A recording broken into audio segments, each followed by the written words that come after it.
बिस्मिल्लाहिर्रहमानिर्रहीम। First year. आज की वीडियो में हम चैप्टर 6 फ्लूइड मैकेनिक्स के न्यूमेरिकल सॉल्व करेंगे। इससे पिछली वीडियो में हमने न्यूमेरिकल नंबर 1 से 6 तक सॉल्व किए थे, तो इस वीडियो में न्यूमेरिकल 7 से स्टार्ट करते हैं। न्यूमेरिकल 7 है हमारे पास, the speed of water in a hose increased from 1.96 metre per second to 25.5 metre per second going from the hose to the nozzle. कि वाटर की स्पीड जो है वो इंक्रीज करती है जब वाटर फ्लो कर रहा है और वो होस से नोजल की तरफ जा रहा है। होस पे जो स्पीड है वाटर की वो 1.96 है और जो नोजल पे वाटर की स्पीड है वो 25.5 मीटर पर सेकेंड है। Calculate the pressure in the hose given that the absolute pressure in the nozzle is 1.01 into 10⁵ newton per metre square. Hose पे प्रेशर कैलकुलेट करना है जबकि नोजल पे प्रेशर की वैल्यू हमें दी गई है। And assuming level and friction less flow, जो हमने ये अज्यूम करना है कि जो फ्लो है वो लेवल है और फ्रिक्शन लेस फ्लो है। तो डाटा नोट कर लेते हैं। डाटा में जो हॉस वाटर जो मूव कर रहा है उसकी जो स्पीड है हॉस पे गिवन है उसको हम v1 कह लेंगे 1.96 मीटर पर सेकेंड, और जो नोजल पे स्पीड गिवन है उसको v2 कह लेंगे 25.5 metre per second. Calculate the pressure in hose, hose के लिए हमने 1 यूज किया था तो P1 कैलकुलेट करना है। Given that the absolute pressure in the nozzle, nozzle पे प्रेशर की वैल्यू उसको हम P2 से डिनोट करेंगे 1.01 into 10⁵ न्यूटन पर स्क्वायर मीटर। ठीक है, ये हमारे पास डाटा गिवन है, इसमें हमने P1 कैलकुलेट करना है। तो इसका सोल्यूशन देखते हैं। जब दो पॉइंट्स की बात की गई है और वाटर उसमें से फ्लो कर रहा है तो फ्लो करते वक्त जहां पे कौन सी इक्वेशन यूज की जाएगी, बर्नौलीज इक्वेशन। बर्नौलीज इक्वेशन हमारे पास क्या है, P1 + 1/2 rho V1 square plus rho g H1 equal to P2 + 1/2 rho V2 square plus rho g H2। अब इस इक्वेशन को जरा आप देखें तो इसमें से हमें P1 कैलकुलेट हो सकता है, P2 की वैल्यू भी है, V1 और V2 की वैल्यू भी है, डेंसिटी वाटर की हमें मालूम है। ये जो रो जी H1 है और रो जी H2 है, ये टर्म्स कैसे सॉल्व होंगी इनको जरा देखते हैं। पहले हमने P1 कैलकुलेट करना है तो P1 को एक तरफ कर लिया, ये टर्म्स दूसरी साइड पर लेकर गया तो माइनस हो जाएंगी। अब हम क्या करेंगे, P1 equal to P2 plus 1/2 rho common आ जाता है, बाकी क्या रह जाएगा V2 square minus V1 square plus rho g H2 minus H1 रह जाएगा, रो जी कॉमन आएगा। तो अब यहाँ पे जो स्पीड वाटर जो फ्लो कर रहा था ना वो हॉस से नोजल की तरफ फ्लो कर रहा है, तो इस केस में जो हाइट है वो अप्रोक्सीमेटली सेम रहेगी, हाइट की में कोई चेंजिंग नहीं आती, यानी कि H2 माइनस H1 0 हो जाएगा। ठीक है, हाइट डिफरेंस 0 होगा तो ये सारी टर्म हमारे पास क्या हो जाएगी, 0 हो जाएगी। तो इसके नतीजे में इक्वेशन क्या रह जाएगी, P1 equal to P2 + 1/2 rho V2 square minus V1 square. इसमें हम वैल्यूज पुट कर देंगे। P2 की वैल्यू 1.01 into 10⁵ गिवन है प्लस 1/2 डेंसिटी, वाटर फ्लो कर रहा है ना, वाटर की डेंसिटी 1000 होती है, इनटू V2 की वैल्यू 25.5 गिवन है, इसका स्क्वायर आ गया, माइनस V1 की वैल्यू 1.96 गिवन है, इसका भी स्क्वायर आ गया। तो इसको हम सिंप्लीफाई करते हैं, ये हमारे पास P1 इक्वल आ जाएगा 1.01 into 10⁵ प्लस 1000 डिवाइडेड बाई 2 500 हो जाता है, इनटू इसका स्क्वायर माइनस इस वैल्यू का स्क्वायर, ये 646.4 आ जाएगा।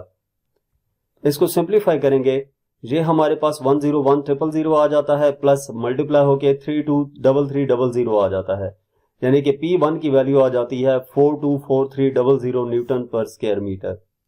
अब इस वैल्यू को हम बुक के आंसर के मुताबिक लाने के लिए क्या करेंगे, पॉइंट को यहां से मूव करेंगे 1 नॉन जीरो डिजिट के बाद, तो ये हो जाएगा 4.24 मल्टीप्लाई बाय कितने डिजिट मूव किया, लेफ्ट साइड पे 5 डिजिट मूव किया है तो 10⁵ आ जाएगी, यानी कि प्रेशर आ जाएगा 4.24 into 10⁵ न्यूटन पर स्क्वायर मीटर। नेक्स्ट हमारे पास न्यूमेरिकल नंबर 8 है। A hole is drilled at the bottom of a full bucket of water of height h। एक होल ड्रिल किया गया है, एक बकेट है जिसमें पानी मौजूद है हाइट h तक, और उस बकेट के बॉटम में एक होल ड्रिल किया गया है।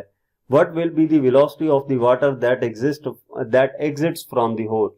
उस होल से जो पानी बाहर आएगा उस पानी के निकलने की वेलोसिटी क्या होगी वो कैलकुलेट करनी है। तो ये बेसिकली न्यूमेरिकल टाइप कम और एक कॉन्सेप्चुअल टाइप क्वेश्चन ज्यादा है कि जो वेलोसिटी होती है वाटर की जब एग्जिट करेगा किसी होल से तो वहां पे ट्रैकली थ्योरम अप्लाई होता है। ट्रैकली थ्योरम के मुताबिक जो फ्लोइंग स्पीड होती है किसी भी पॉइंट से बाहर आने फ्लो करने वाला जो यानी कि स्पीड ऑफ ई फ्लक्स किसी पॉइंट से जो पानी बाहर आ रहा होता है किसी कंटेनर से, ठीक है, वो किसकी इक्वल होती है? Speed it would have it if it fail freely from the same height, which states that speed of a fluid flowing out of an object container is equal to the speed it would have if it fell freely from the same height, कि जो speed उस point से बाहर आएगी, जिस speed से water point से बाहर आएगा वो उस स्पीड के इक्वल होगा जिस स्पीड से वाटर फ्रीली फॉल कर रहा होता है। तो therefore the velocity of the water existing the hole is v equal to √2gh, यानी कि ये वो फार्मूला है जिसकी मदद से हम जो बकेट के बॉटम पे एक होल ड्रिल किया गया था उसकी हम वेलोसिटी कैलकुलेट कर सकें कि वो वाटर जो है वो किस वेलोसिटी से उस होल से बाहर आ रहा है। इसके बाद हमारे पास नेक्स्ट प्रॉब्लम नंबर 9 है। The flux speed of an oil from a narrow hole of a tank is 33.8 meter per second at pressure of 4.12 into 10 power 5 Pascal. Calculate the density of the oil. E flux speed oil की given है, वो हमें कितनी given है data हम साथ साथ note कर रहे हैं। E flux speed V equal to 33.8 metre per second given है at pressure of 4.12 into 10 power 5 pascal. Pressure की वैल्यू गिवन है हमारे पास। Calculate the density of the oil, density calculate करनी है। तो जरा आप इन टर्म्स पे गौर करें। वेलोसिटी गिवन है, प्रेशर गिवन है और डेंसिटी कैलकुलेट करनी है। तो हमारे पास जो प्रेशर का फार्मूला होता है वो इक्वल होता है P इक्वल टू ρgh, ठीक है। लेकिन यहां पे अब प्रेशर का फार्मूला ρgh तब अप्लाई होता जब हमें हाइट गिवन होती। हाइट नहीं गिवन तो उसके लिए हमें डेंसिटी कैलकुलेट करनी है। तो सिंपली पहले हम फार्मूला लेंगे, हमारे पास क्या होता है v इक्वल टू √2gh। किसी भी पॉइंट से जब किसी होल से पानी बाहर आ रहा होता है उसकी स्पीड फाइंड करने का फार्मूला क्या है? v equal to √2gh। अब यहां पे जो h है वो हम पुट करेंगे और कैसे पुट करेंगे? हमारे पास p इक्वल होता है ρgh के, यहां से g इक्वल आ जाएगा p divided by rho, h equal आ जाएगा p डिवाइडेड बाय ρg के। तो h की जगह पे हम p डिवाइडेड बाय ρg लिख देंगे। g से कैंसिल हो जाएगा तो v इक्वल आ जाएगा अंडर रूट, साथ ही हम दोनों तरफ स्केयर ले लेंगे, v स्केयर इक्वल आ जाएगा 2p ओवर रो के। यहां से g से कैंसिल, 2p ओवर रो, दोनों तरफ स्केयर रूट, दोनों तरफ स्केयर लेंगे तो v स्केयर इक्वल आ जाएगा 2p डिवाइडेड बाय रो के, ठीक है। इसको हम सिंप्लीफाई करेंगे, रो इधर जाकर मल्टीप्लाई होगा और v स्केयर इधर आकर डिवाइड हो जाएगा, यानी कि rho equal to 2p over v square. Values put कर देंगे, 2 इंटू p की वैल्यू गिवन है डिवाइडेड बाय v की वैल्यू गिवन है। इसको हम सिंप्लीफाई करेंगे, ऊपर वाली टर्म सिंप्लीफाई होके ये आ जाएगी और नीचे 33.8 का स्केयर लिया तो ये 1142.44 आ जाएगा। इसको कैलकुलेटर से डिवाइड करेंगे तो डेंसिटी हमारे पास आ जाएगी 721 किलोग्राम पर क्यूबिक मीटर। इसके बाद नेक्स्ट हमारे पास प्रॉब्लम नंबर 10 है। If the speed of air across the top and bottom of a small aeroplane's wing is 30 meter per second and 20 meter per second respectively. एक aeroplane का wing है और उस wing के ऊपर और नीचे स्पीड हमें दी गई है एयर की, एयर जो वहां से गुजर रही है उसकी स्पीड दी गई है ऊपर और नीचे वाले हिस्से पे। Calculate the pressure difference between the top and bottom of wings if density equal to 1.29 kilogram per cubic metre for air. Air की डेंसिटी गिवन है, प्रेशर डिफरेंस कैलकुलेट करना है और उस विंग के ऊपर और नीचे जो वेलोसिटी है एयर की वो गिवन है। तो डाटा हम नोट करते हैं। Velocity v1 30 meter per second, v2 20 meter per second. Calculate the pressure difference between the top and bottom of the wing, delta p calculate करना है if density equal to 1.29 kilogram per cubic meter. तो इसको हम solution देखते हैं। Delta p की value calculate करनी है, तो डेल्टा p की वैल्यू कैलकुलेट करने के लिए हम क्या करेंगे? हमारे पास बर्नौलीज इक्वेशन है P1 plus 1/2 rho V1 square plus rho g H1 equal to P2 plus 1/2 rho V2 square plus rho g H2। अब इसमें से V1 वाली टर्म्स हमें गिवन है, डेंसिटी गिवन है, प्रेशर डिफरेंस कैलकुलेट हो जाएगा, रो जी H1 और रो जी H2 ये टर्म्स इनको सॉल्व करने की जरूरत है। ये कैसे सॉल्व होंगी कि जो एरोप्लेन का विंग है उसके ऊपर और नीचे वाले हिस्से में कोई ज्यादा हाइट डिफरेंस नहीं होता। ज्यादा हाइट डिफरेंस ना होने का मुराद ये है कि जो H2 और H1 है वो सेम हाइट पे होंगे। तो जब वो सेम हाइट पे होंगे तो इसका मतलब ये है कि H2 माइनस H1 जीरो हो जाएगा। ठीक है, तो ये सारी टर्म हमारे पास क्या हो जाएगी, जीरो। बाकी क्या रह जाएगा, delta P, P1 minus P2, P2 जब उतर गया था तो P1 माइनस P2 हो गया था, ये डेल्टा P आ गया। Delta P equal to 1/2 rho V2 square minus V1 square plus ये सारा जीरो हो जाएगा। अब ये जो टर्म आई है इसमें हम वैल्यूज पुट कर देंगे। डेंसिटी की वैल्यू 1.29 है, इनटू V2 की वैल्यू 20 स्क्वायर है, माइनस V1 की वैल्यू 30 स्क्वायर है, प्लस जीरो। सिंप्लीफाई करेंगे तो ये हमारे पास डेल्टा P आ जाएगा माइनस 322.5 पास्कल। अब ये नेगेटिव साइन क्या शो कर रहा है, नेगेटिव साइन ये शो कर रहा है कि इसके टॉप एंड बॉटम पे जो एरोप्लेन के एयर गुजर रही थी वो हमने नोट की है। तो इसको V1 को 30 लिया है और V2 को 20 लिया है।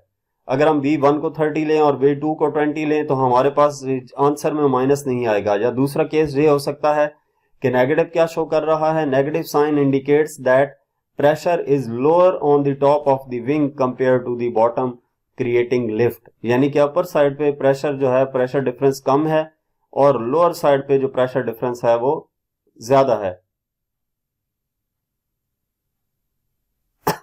जिसकी वजह से एरोप्लेन लिफ्ट कर जाएगा। इसके बाद लास्ट प्रॉब्लम है problem number 11। An empty metrological balloon has weight 80 newton. How much maximum contents the balloon can lift besides its own weight if it is filled with 10 cubic meter of hydrogen. कि एक empty metrological balloon है जिसका wait 80 Newton given है, इसका maximum content वो कितना जो है बैलून वो कैरी कर सकता है left besides its own wait, अपने वेट के अलावा, अगर उसके अंदर हाइड्रोजन फिल की गई हो 10 क्यूबिक मीटर की। डेंसिटी ऑफ हाइड्रोजन भी गिवन है और डेंसिटी ऑफ एयर भी गिवन है। ये थोड़ा सा कॉम्प्लिकेटेड क्वेश्चन है। इसमें आपने क्या करना है, सबसे पहले हमें वेट गिवन है बैलून का, उसके बाद how much maximum contents the balloon can lift, balloon जो लिफ्ट करेगा उसको एफ लिफ्ट से हम डिनोट कर देते हैं। Its own weight filled with hydrogen का वॉल्यूम गिवन है V equal to 10 cubic meter. उसके बाद ये डेंसिटीज गिवन है, density of hydrogen and density of air. तो इसका सोल्यूशन देखते हैं। सबसे पहली चीज हमें बायोट फोर्स कैलकुलेट करनी है, यानी कि जो बैलून को नीचे से ऊपर की तरफ फोर्स अप्लाई होगी वो कितनी होगी, FB equal to rho GV। तो इसमें हम वैल्यूज पुट कर देंगे। अब जो डेंसिटी है वो कितनी पुट करनी है, density of air minus density of hydrogen, दोनों का जो डिफरेंस होगा वो डेंसिटी की सूरत में होगा। G की वैल्यू 9.8 होती है और वॉल्यूम हमें गिवन है 10। इसको सिंप्लीफाई करेंगे तो FB आ जाता है 118.58 न्यूटन। अब जब FB आ गया है तो F लिफ्ट कैलकुलेट करने के लिए इस बॉयंट फोर्स में से वेट माइनस कर देंगे। उसने यही कहा है ना, how much maximum contents the balloon can lift besides its own wait, उसके अपने वेट के अलावा। तो उसका जो वेट है वो इस बॉयंट फोर्स से हम माइनस कर देंगे। बॉयंट फोर्स कौन सी फोर्स है, जो उस बैलून के ऊपर नीचे से ऊपर की तरफ लग रही है। तो इसमें हम वैल्यूज पुट करते हैं। F लेफ्ट इक्वल आ जाएगा 118.58 माइनस 80, सब्ट्रैक्ट करने से F लिफ्ट आ जाएगा 38.58, यहाँ पे साथ न्यूटन आएगा, ये टाइपिंग मिस्टेक है। F lift equal to 38.58 newton. और यहाँ तक हमारे पास इस चैप्टर के न्यूमेरिकल प्रॉब्लम्स थे। मजीद किसी भी चैप्टर की एक्सरसाइज का सोल्यूशन देखने के लिए हमारा चैनल विजिट करें। इसके अलावा अगर आप किसी भी सब्जेक्ट की ऑनलाइन जो ट्यूशन पढ़ना चाहते हैं तो हमसे व्हाट्सएप पे कांटेक्ट कर सकते हैं। Thank you.